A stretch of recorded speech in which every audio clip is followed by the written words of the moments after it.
তার সাথে আমার প্রথম সম্পর্ক হয় 3 বছর। বিয়ের মাত্র 11 দিনের মাথায় সন্তান হওয়ায় নিজের স্ত্রী ও শিশুকে চরম ঘৃণায় অস্বীকার করলেন স্বামী।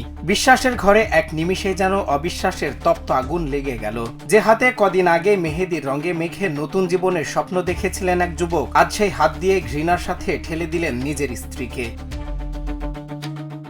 বিয়ের আনন্দ কাটতে না কাটতেই কোলজুড়ে এলো এক নতুন প্রাণ। কিন্তু এই শিশু এখন কবির হোসেনের কাছে এক অনাকাঙ্ক্ষিত বিভীষিকা। তার স্পষ্ট দাবি, বিয়ের মাত্র 11 দিনের সন্তান জন্ম দেওয়া কোনোভাবেই সম্ভব নয়। তাই রিয়ামণিকে প্রতারক আখ্যা দিয়ে নবজাতক সহ তাকে পরিবার থেকে বিচ্ছিন্ন করে দিয়েছেন তিনি। মুহূর্তে একটি সাজানো সংসার যেন ধ্বংসস্তূপে পরিণত হলো।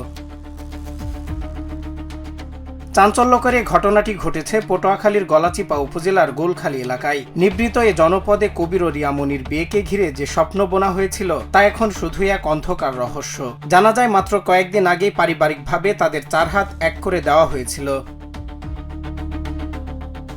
খবরটি চারিদিকে ছড়িয়ে পড়লে পুরো এলাকায় তোলপাড় শুরু হয়। মানুষের মুখে মুখে এখন শুধু একটাই প্রশ্ন, কি লুকিয়ে আছে এই অমানবিক ঘটনার অন্তরালে? সাধারণ মানুষ যেমন বিষয়টি নিয়ে সুষ্ঠু তদন্তের দাবি তুলছেন, তেমনি ক্ষোভে ফেটে পড়েছেন কবিরের পরিবারের সদস্যরা। তবে এখন পর্যন্ত এই ঘটনার কোনো পক্ষই আইনি পথে হাঁটেননি। শেষ পর্যন্ত কোথায় গিয়ে থামবে এই অবিশ্বাসের লড়াই?